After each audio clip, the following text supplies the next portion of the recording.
반갑습니다. 아파트 사이클 연구소 소장 이현철입니다. 백자입니다. 반갑습니다. 네. 1.3 대책 이후에 금매들이 소진되고 있다. 이런 얘기들이 되게 많이 들리잖아요. 저희가 한번 좀 살펴볼까 합니다. 네. 1.3 대책 이후로 보면은 현장에서 뭐 거래가 굉장히 금매물 소진이 거의 다 됐다. 뭐 이런 얘기들이 나오고 어쨌든 이제 거래가 되는 그런 상황들이 나오고 있다라는 얘기들이 굉장히 많이 들렸거든요. 그래서 이제 이게 사실 데이터로 이제 확인이 되려면 구체적인 이제 국가기관에서 제공하는 거래량 데이터가 이제 나와야 되는데 이게 좀 지나서 나오니까. 근데 지금 1월 거래량 데이터가 나왔죠. 그걸 보면서 한번 이제 거래량이 얼마나 늘었는지 그리고 이 거래량 느는 상황을 만약에 늘었다라면 느는 상황을 가지고 이게 반등이 이제 일어날 수 있는지 이런 부분에 대해서 살펴보도록 하겠습니다. 네. 화면을 보시면 지금 이제 서울시에서 제공하는 서울시 아파트 매매, 주택 매매 거래량을 보려고 하거든요. 여러 가지 이제 사이트들인데 이런 데서 이제 제공하는데 대부분의 이제 이런 데이터들이 기본적으로 여기 나오는 데이터를 이제 차용을 해서 쓰거든요. 근데 보다 보면 비슷하긴 하지만 숫자가 약간씩은 차이 나는 그런 부분이 있어요. 근데 회사별로 왜 이렇게 거래가 차이 나는지 좀 이해가 안 되지만 구체적으로 뭐 연계된 부분이 없어서 기관에서 제공하는 걸 보면 되지 않을까 이렇게 싶습니다. 그래서 메뉴를 보면 부동산 거래 정보를 들어가요. 그러면은 여기에 부동산 거래 현황을 가면 되고 그 다음에 부동산 매매 그러면 여기에 이제 날짜, 기간이 있거든요. 보통 이제 1년 단위로 이제 이렇게 검색을 할 수가 있습니다. 서울특별시의 지금 거래량, 전체 거래량과 밑에는 이제 구별로 세세하게 이렇게 나와 있습니다. 이 부분에 대해서 이제 살펴보도록 할게요. 저희가 이전에 청건이 안 된다, 막 이런 영상을 찍었었잖아요. 네, 한번 살펴보겠습니다. 자, 보시면 지금 5월 달에 1,700건을 찍고 나서 이제 계속 하락세로 가죠. 6월 달에 1,000건을 살짝 넘었고, 그 다음에 7월부터 갑자기 이제 확 줄어들죠. 600건대, 700건대, 600건대, 559, 734, 837 하다가 자, 이번에 나온 게 이제 1,173건입니다. 이게 거의 한 7개월 만에 다시 1,000건을 넘었네요. 네, 그 다음에 지금 2월 달은 196건 신고가 되었고요. 지금 2월 달은 이제 추계 중이니까, 지금 이제 이거는 X, 그럼 1월 달 걸로만 보면 지금 1,173건이에요. 12월보다 300건 정도 이제 늘어났다, 거래량이. 그래서 지금 굉장히 시장에서 호들갑을 떨고 있는 상황이죠. 저희가 이걸 보니까 구별로 나와 있는데 소장님 어디가 많이 거래되는지 같이 살펴보는 건 어떨까요? 자, 구별로 지금 나와 있는데 보시면 자, 강동구가 101건, 노원구가 104건, 좀 많이 된 게 이제 송파구가 113건. 눈에 띄게 100건 이상 거래되면서 기존 거래량보다 송파구가 딱 그만큼 늘어났네요. 전체 거래량하고 이 강동구, 노원구, 송파구는요, 소장님 저희가 가장 많이 하락한 지역 중에 들어가 있었던 것 같거든요. 송파구가 제일 많이 하락했다. 그렇죠. 그러니까 가장 서울에서 사실 대표적으로 많이 하락한 지역이 노도강 그리고 강남 쪽에서는 이제 송파구가 대표적으로 많이 하락을 했어요. 근데 거래량이 는 지역들을 보면 다 이제 하락을 좀 많이 한 지역들. 그래서 이렇게 지금 나오잖아요. 이런 거래량을 보면서 나오는 얘기 중에 하나가 바닥 다지기다. 이제 거래량이 나오면서 다시 올라갈 이제 준비를 하는 거다. 이렇게 보시는 분들도 많더라고요. 어떻게 보세요? 일단 이런 거래는 충분히 나올 수 있습니다. 그런데 이런 거래를 보자면 자, 이거는 지금 리치고에서 나오는 서울시 아파트 거래량 10년치 데이터를 지금 이 화면에서 보면서 이제 비교를 할 건데 요즘 우리는 그 1년치 서울에서 지금 일어나는 상황 1년치 데이터만 막 비교해서 매도보다 더 많다. 이런 걸 지금 막 비교를 하고 있잖아요. 근데 이제 여기서 주의해야 될 게 뭐냐면 서울에서 만약에 거래가 한 건 일어났어요. 그러면 이제 완전 거래 멸종이죠. 그런 상황에서 다음 달에 거래가 3건 일어났습니다. 그러면 3배. 예. 늘어나는 거죠. 그렇죠. 200%가 증가하는 거예요. 200%. 그러면 이제 뉴스에서는 어떻게 나오느냐? 1월 달 거래량이 전달에 비해서 200% 증가했다. 이렇게만 나오는 거예요. 우리는 야, 뭐 폭등한다. 이제 폭등이다. 이걸 가지고 이제 폭등한다. 막 이런 얘기 하는 거죠. 3건이나 나왔다. 네. 전달에 1건이었는데 이번 달에 3건이나 나왔다. 이런 분석은 진짜 아무 의미가 없는 거예요. 어떻게 비교를 하고 어떻게 분석을 하느냐에 따라서 시장은 해석이 들어가는 건데 진짜 완전히 달라지는 거예요. 근데 지금 보면은 1월 달 거래량이 1173건이에요. 많이 늘었습니다. 전달에 837건에서 굉장히 많이 늘었어요. 비율적으로 보면 정말 많이 늘었습니다. 거의 한 40% 정도 상승할 정도로 굉장히 많이 늘었어요. 근데 문제는 비교 대상이 바로 전달이고 그 전달에 이 차지하는 거래량의 비중 이걸 봐야죠. 전체적으로 봐야 된다는 말씀이신가요? 그렇죠. 전체적으로 일단 봐야 될 게 뭐냐면 서울시의 전체 월별 평균 거래량을 봐야 됩니다.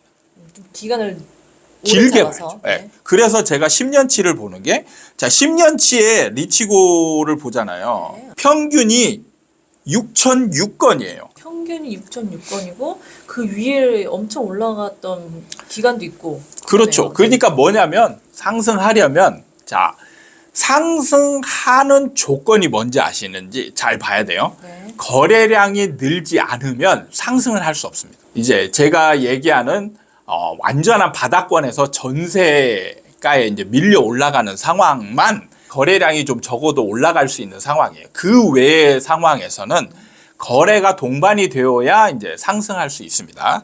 그래서 거래량이 늘지 않으면 상승할 수 없어요. 자, 그런데 거래량이 무조건 늘면 상승하느냐? 그것도 아니에요. 또 조건이 있나요? 그러니까 거래량이 늘면 반반입니다. 상승할 수도 있고 하락할 수도 있어요. 그러니까 거래량이 늘지 않으면 상승할 수는 없어요. 그러니까 여러분들이 조건을 명확히 알고 있어야 돼요. 거래량이 늘면 상승한다가 아니에요. 일단 기본적으로 거래량은 늘어야 되고 그렇죠. 그 거래량이 늘어야만 상승할 수 있고 그 다음에 거래량이 늘면 무조건 상승하냐? 상승하는 게 아니고 상승할 수도 있고 하락할 수도 있어요. 그걸 나누는 조건은 뭘까요? 그러면 상승할 수도 있고 하락할 수도 있는. 그건 뭐냐면 거래가 늘어나는 방식의 질적인 부분으로 들어가야 돼요. 아, 이게 반등 거래냐 하락 거래냐 이걸 그렇죠. 살펴봐야 그러니까 뭐냐면 거래 방식은 굉장히 많습니다. 자, 우리 둘 간의 거래를 해요. 매수자, 저는 매도자. 제가 좀 더 부자니까. 이렇게 해서 제가 물건을 파는데 우리가 거래가 되면 딱 한 건이 일어나죠. 근데 이게 어떤 방식으로 거래가 일어나느냐에 따라서 상황이 바뀝니다. 달라요. 완전히 다른 게 뭐냐면 자, 배짱이님은 기다리고 있어요. 제가 좀 급해요. 급해서 가격을 다운을 시켜서 팔 수 있습니다. 그럼 거래가 한 건 일어났죠. 네. 그러면 이거는 하락 거래입니다. 네. 그런데 둘 간에 그냥 적당하게 합의가 되는 상황에서 실거래가 기준으로 합의가 됐어요. 그래서 거래가 일어났습니다. 그런 상황이면 제자리죠. 그런데 저는 그냥 팔아도 되고 안 팔아도 되고 그냥 만만디예요. 그래서 호가를 확 올려놓고 버티고 있어요. 그런데 배짱이님이 지금 막 완전 똥줄이 탔어요. 올라갈 것 같다. 그러니까 배짱이님이 저를 쫓아와서 삽니다. 그러면 이런 경우는 상승이 일어나는 거예요. 매도자 우위 시장, 매수자 우위 시장인 거에서 거래가 어떻게 나타나느냐에 따라서 좀 달라진다. 완전히 다른 거예요. 그래서 거래량을 보는 게 아니고 근데 자, 우리가 거래량을 보는 거는 거래량이 많아지면 통상적으로는 이게 매수자의 적극성이 동반되는 거래라고 우리가 그냥 인지하는 거예요. 그렇기 때문에 거래량이 늘면 상승한다라고 얘기하는 겁니다. 그러니까 항상 거래량이 늘었을 때 그 안에 질적인 부분, 매수자가 쫓아가서 사느냐, 매도자가 내리꽂으면서 파느냐, 이거에 따라서 하락과 시장의 하락 상승 완전히 바뀌는 거라는 거를 명심을 해야 돼요. 지금 이게 상승장이려면 어떤 정도여야 되냐면 지금 상태에서는 거래량이 폭발적으로 증가를 해야 돼요. 그럼 거의 이 평균치였던 6천 건을 좀 웃도는. 그렇죠. 그 정도까지는 가야. 예. 아니면 뭐 적어도 세 배, 네 배 837건에서 세 배, 네 배 정도 되는. 그래서 뭐 한 2,000건, 3,000건, 네. 3,000, 4,000건 정도 이제 확 늘어나야 그래야 이 정도 되면 이제 매수자의 적극성이 좀 늘어났다라고 판단할 수 있는 근거가 되는 겁니다. 근데 지금처럼 일종의 이런 걸 보고 이제 도낀 객낀이라고 하는 거죠. 이게 이제 조금 약간 잘못된 용어로 도찐 객찐이라고 하는 게 뭐냐면 50보 100보예요. 800건이나 1100건이나 똑같은 지금 거래 멸종 상태라는 거예요. 그리고 아까 전에 이 부동산 정보 광장에서 봤을 때는 확 늘었던 것 같은데 네. 이 리츠고에서 10년치를 보니까 이 그래프에서 정말 바닥권이네. 올라왔어도. 그렇죠. 그러니까 이게 이런 상황을 잘 분석을 해야 돼요. 그냥 얘 대비 얼마 늘었냐. 그 기준이 잘못된 기준을 갖다 대고 그거하고 비교하는 거는 아무 의미가 없는 거라는 거죠. 전월보다 늘긴 했지만 이게 상승으로 갈 정도로 큰 힘은 그렇죠. 그러면 자, 이런 거래량에 늘어나는 비중이 뭘 의미하느냐? 이런 거는 급매물만 소진되고 끝나는 거예요. 자, 과정을 제가 옛날에 설명을 했었잖아요. 급매물이 막 소진이 되면 매도자들은 호가를 올리고 버틴다라고 했어요. 네. 그러면 여기서 이제 거래량이 여기서 더 는다는 얘기는 매수자들이 쫓아가서 산다는 거죠. 그렇게 되면서 거래량이 늘고 이게 문제는 뭐냐면 어느 한 지역에 국한돼서 거래가 일어나면 안 돼요. 부동산 시장은 큰 한 시장이에요. 그러면 일부분, 한 구, 아까도 봤지만 강동구, 송파구, 그다음에 노원구 이런 데만 지금 거래량이 늘고 나머지 구는 거래량이 거의 늘지 않았어요. 이런 상태가 되면 다른 구는 안 움직이고 있는 거잖아요.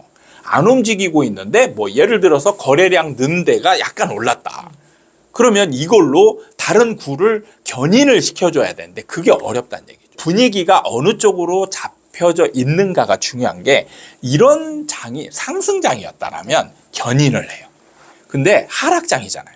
하락장이면 오히려 이 적은 소수의 이 많은 거래가 다시 다운되는 쪽으로 갈 확률이 많다는 얘기예요. 어떤 요소 때문에 갑자기 다운이 되는 걸까요? 뭔가 뭐 전체적인 분위기가 다운이 되어 있잖아요. 이거를 따라간다는 거죠. 그러니까 이거를 거슬러야 되는 거예요. 거스르려면 적어도 반 이상의 구 이상이 거래량이 동반되면서 상승 분위기가 일어나야 된다는 거예요. 지금 나타난 수치로는 다시 상승으로 가기에는 턱없이 모자란 그렇죠. 거죠. 엄청 부족한 숫자예요. 여기서 지금 적어도 상승 분위기가 일어나려면 적어도 3,000건, 4,000건 이상 그리고 기본적으로는 반절, 지금 평균치는 넘어서야 돼요. 1.3 대책 나온 이후에 많은 전문가들이 1월달, 2월달 거래량이 가장 중요하다. 그걸로 이제 어떻게 될지 봐야 된다. 이런 말씀을 많이 하셨던 것 같아요. 네. 그래서 많이 좀 주시를 했던 것 같은데 오르긴 올랐는데 그걸로 뭔가 뭐 반등하기에는 좀 약한 수치라는 거죠. 그렇죠. 좀 더 지켜봐야 될 부분이 뭐냐. 자, 1.3 대책 이후에 거래량이 좀 늘었다는 거예요. 근데 자, 거래량 신고는 한 달 안에 신고하게 되어 있단 말이죠. 1.3 대책 이후에 거래량이 늘었다라면 최대한 늦추고 신고를 하게 된다면 2월 달에 신고할 수 있다는 얘기예요. 아직 남았다는 거네요. 그렇죠. 그러면. 아직은 지금 그 거래량으로 지금 시장 분위기가 어느 정도 이제 바뀌고 있다라면 이게 이제 2월 달에 어느 정도 이제 구체화된 상황으로 이제 나타나야 그게 이제 그걸 가지고 또 분석을 해야 되는 거죠. 그러니까 지금 우리는 1월 달 거래량을 가지고 왈가왈부할 단계는 아직은 아니다. 그리고 이제 2월 달로 넘어가 봐야 1.3 대책의 효과가 좀 나타났는지 이런 거를 좀 판단할 수 있는데 약간은 힌트 나왔던 게 아까 서울 거래 부동산 정보 광장에 나왔던 게 2월 달치가 살짝 나와 있었죠. 네. 근데 200건이 안 돼요. 200건 정도 됐죠. 73건 정도 나왔던 거예요. 네네. 그러니까 이게 지금 나와 있는 게 수치가 지금 어쨌든 이게 이제 어느 정도까지 이게 추산된 건지는 잘 모르겠지만 네. 저희가 지금 이 영상을 찍는 날짜가 2월 중반입니다. 이 정도다. 그러면은 2월 달도 엄청나게 파격적으로 늘 가능성이 이렇게 약하다라는 2월 달 추산이 완전히 안 됐더라도 적어도 3분의 1 정도는 끝났을 거란 말이죠. 그러면 2월 달 추계가 3분의 1 정도 지났다라면 한 3천 건 정도 되려면 적어도 지금 1,000건이 넘어야 돼요. 근데 지금 나온 게 200건이 채 안 되는 거래량이기 때문에 2월 달도 생각보다 많이 늘지 않겠다 이런 느낌이 드는 상황인 거죠. 이게 요즘 거래량이 많이 늘었다. 금매가 소진됐고 금매가 소진되자 호가를 또 올리고 있다. 이런 문구들을 보면 다시 오르는 거 아니야? 약간 이렇게 생각하시는 분들도 되게 많았을 것 같거든요. 그러니까 그분들의 이제 어떻게 보면 차고 이런 게 보면 시각이 굉장히 좁다라는 거예요. 어떤 한 물건, 굉장히 한 좁은 지역 이것만 보고 있는 거예요. 그래서 그것만 그 아파트 그 지역에서 나타나는 상황만 보고 이거를 일반화시키는 오류를 겪고 있는 거죠. 항상 제가 강조하는 부분은 뭐냐면 우리나라 부동산 시장은 엄청나게 큰 시장으로 되어 있고 개별 시장은 아무 의미가 없다. 서울이면 서울, 그게 하나라는 거죠. 그렇죠. 우리나라의 큰 시장은 뭐냐면 서울, 수도권, 인천이 포함된 그 시장이 한 시장이라는 거예요. 그럼 이 시장 전체가 같이 움직여야 되는 거예요. 한 단지, 한 동네를 가지고 판단하기 하면 뭔가 오류를 그렇죠. 범할 수 있다는 거죠. 걔네들은 이상한 상황들이 벌어질 수 있어요. 항상 국지정이 벌어지지만 전체적인 전쟁에 있어서 어떤 상황이 벌어지느냐 이걸 봐야 되는 거예요. 국지전에서는 항상 진퇴가 벌어질 수 있습니다. 그 아파트별로 어떤 사람들이 우르르 달려가서 그 아파트를 막 살 수 있어요. 그러면 올라가겠죠. 이제 투기꾼들에 의해서 이 일부 아파트를 막 올렸어요. 강제로 올립니다. 그러면 이 아파트로 인해서 이 전체 시장이 변할 수 있느냐를 봐야 되는 거예요. 절대 변하지 않아요. 그러니까 오늘 영상은 뭔가 좀 시야를 넓히고 이런 데이터 같은 것도 좀 오랜 기간을 좀 설정해서 봐야 될 필요가 있는 것 같아요. 그러니까 데이터가 참 어려운 부분이 뭐냐면 여러분들을 속이기가 굉장히 쉬운 부분이라는 거예요. 기준을 어디에 잡느냐, 기간을 어떻게 잡느냐에 따라서 여러분들이 느끼는 감정. 아까도 얘기했잖아요. 제가 거래 하나 됐는데 3개로 늘어나면 무려 200% 상승한 게 돼요. 그럼 이것만 딱 만약 기사에 나오잖아요. 그러면 올라간다. 폭등하는 느낌이 나는 거죠. 폭등. 야, 진짜 거래량 폭등했다. 난리 났다. 근데 안을 들어가 왔더니 한 건에서 3건 늘어난 거죠. 전체 평균치는 6천 건인데 이걸 보고 진짜 뭐냐 도찐 개찐이라는 거죠. 보이는 게 다가 아니다. 네. 보이는 기사들이 다 팩트가 아닌 것처럼 스스로 판단을 해보는 게 필요한 것 같아요. 네. 오늘 영상은 이 거래량이 늘어나고 있다. 이런 주제에 대해서 좀 다시 한번 살펴봤습니다. 도움이 되셨다면 구독과 좋아요 부탁드리고요. 다음에 또 찾아뵙도록 하겠습니다. 감사합니다.